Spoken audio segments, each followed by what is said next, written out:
মাননীয় বিধায়ক ৰামকৃষ্ণ ঘোষ ডাঙৰীয়াই উল্লেখ কৰিছে যে হোজাই ক্ৰমান্বয়ে এক এডুকেশ্যন হাব হিচাপে ইমাৰ্জ কৰিছে। তেখেতে তিনিটা নিৰ্দিষ্ট সমস্যাৰ কথা উল্লেখ কৰিছে। সমস্যা নহয়, তেখেতৰ দাবী ইয়াত উত্থাপন কৰিছে যে হোজাই মহাবিদ্যালয়খনক ৰবীন্দ্ৰনাথ টেগুৰ বিশ্ববিদ্যালয় হিচাপে উন্নীত কৰা হ'ল। গতিকে হোজাই মহাবিদ্যালয়খন আকৌ ৰাখি নতুন য'ত আমি বিশ্ববিদ্যালয়ৰ ভৱন নিৰ্মাণ কৰি আছো তাতে বিশ্ববিদ্যালয়খন কৰিব লাগে। NEP অহাৰ পাছত মহাবিদ্যালয় আৰু বিশ্ববিদ্যালয়ৰ মাজত পাৰ্থক্যটো কমি গ'ল। আগতে মহাবিদ্যালয়ত আণ্ডাৰ গ্ৰেজুৱেট শিক্ষা হয়, বিশ্ববিদ্যালয়ত পোষ্ট গ্ৰেজুৱেট শিক্ষা হয়। কিন্তু NEP-য়ে মহাবিদ্যালয় বিশ্ববিদ্যালয় দুয়োবিধকে হায়াৰ এডুকেশ্যন ইনষ্টিটিউশ্যন বুলি অভিহিত কৰিছে আৰু দুয়োটাতে আণ্ডাৰ গ্ৰেজুৱেট আৰু পোষ্ট গ্ৰেজুৱেট পাঠ্যক্ৰমৰ ব্যৱস্থাপনা ৰাখিছে। আৰু সেই অনুপাতে ৰবীন্দ্ৰনাথ টেগুৰ বিশ্ববিদ্যালয়ত আজি আণ্ডাৰ গ্ৰেজুৱেট কোৰ্চ আগতে যেনেধৰণে চলি আছিল এতিয়াও তেনেধৰণে চলি আছে।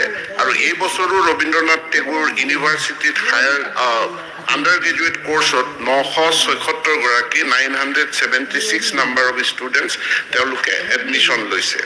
তেখেতে হোজাইত আৰু 3খন মহাবিদ্যালয়ৰ দাবী উত্থাপন কৰিছে যে ছাত্ৰ ছাত্ৰীৰ সংখ্যা বেছি হোৱাৰ কাৰণে আৰু 3খন মহাবিদ্যালয় লাগে।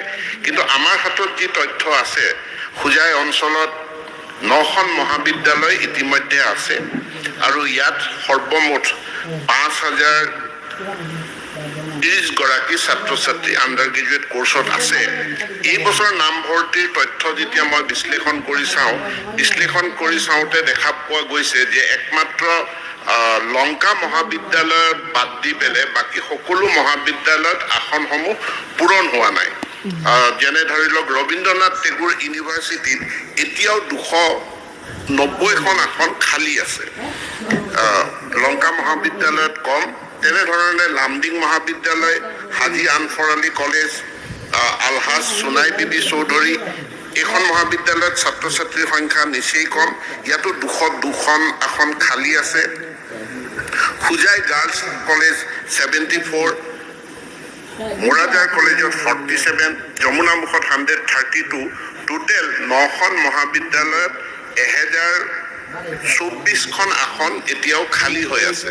অৰ্থাৎ আমি মহাবিদ্যালয়সমূহ পৰিচালনা কৰিছোঁ, তাত যিখিনি আমি পুঁজি বিনিয়োগ কৰোঁ তাত যিখিনি সিট থাকে সেই সিটখিনি এটলিষ্ট 90% 95% ফিল আপ হ'লে ভাল। কিন্তু হোজাইত এতিয়াও দেখা গৈছে যে 80ৰ ঘৰতে আছে, অৰ্থাৎ 20% সিট এতিয়াও ফিল আপ হোৱা নাই। তৎসত্ত্বেও যোগীজান অঞ্চলত মাইনৰিটি ৱেলফেয়াৰ ডিপাৰ্টমেণ্টৰ অধীনত এখন মহাবিদ্যালয় নিৰ্মীয়মান অৱস্থাত আছে। এই ভৱনটো যেতিয়াই আমাৰ শিক্ষা বিভাগলৈ হস্তান্তৰিত কৰাৰ লগে লগে আমি তাত মহাবিদ্যালয় এখন আৰম্ভ নিশ্চিতভাৱে কৰিম। গতিকে যোগীজানৰ সমস্যাটো সমাধান হ'ব। বাকী BEd কলেজ এখনৰ কথা কৈছে, BEd কলেজৰ কনচেপ্টটো NEP অহাৰ পাছত সম্পূৰ্ণৰূপে সলনি হৈ গ'ল। আগতে 2বছৰীয়া BEd আছিল, এতিয়া 4 বছৰীয়া ইণ্টিগ্ৰেটেড BEd অৰ্থাৎ BA BEd, BSc BEd বা BCom BEd এই ধাৰণা অহাৰ পাছত MCTৰ যি নতুন গাইডলাইন সেই গাইডলাইন মতে এখন BEd কলেজ পূৰ্বৰে পৰা থকা BEd কলেজে নতুন মহাবিদ্যালয় এখনৰ লগত এটা কোলাবৰেশ্যন কৰি তেওঁলোকে BEd কোৰ্চৰ কাৰণে প্ৰস্তাৱ দিব পাৰে বা মহাবিদ্যালয় যিখন সাধাৰণ এখন মহাবিদ্যালয় সেই সাধাৰণ মহাবিদ্যালয়খনেও BEd কোৰ্চৰ প্ৰয়োজনীয় চৰ্তখিনি পূৰণ কৰি তেওঁলোকে BEd কোৰ্চৰ কাৰণে NCTত আবেদন কৰিব পাৰে। এতিয়া আমি দেখিছোঁ লংকা মহাবিদ্যালয়ত যথেষ্ট সংখ্যক ছাত্ৰ ছাত্ৰী আছে। লংকা মহাবিদ্যালয়ে BEd কলেজ হোৱাৰ কাৰণে বা হোজাই গাৰ্লছ যিখন কলেজ আছে সেই কলেজখনে ইণ্টিগ্ৰেটেড BEd কোৰ্চ ইন্ট্ৰডিউচ কৰাৰ কাৰণে তেওঁলোকে NCTৰ ওচৰত আবেদন কৰিব পাৰে। নতুনকৈ এতিয়া আৰু কোনো BEd কলেজ নহয়।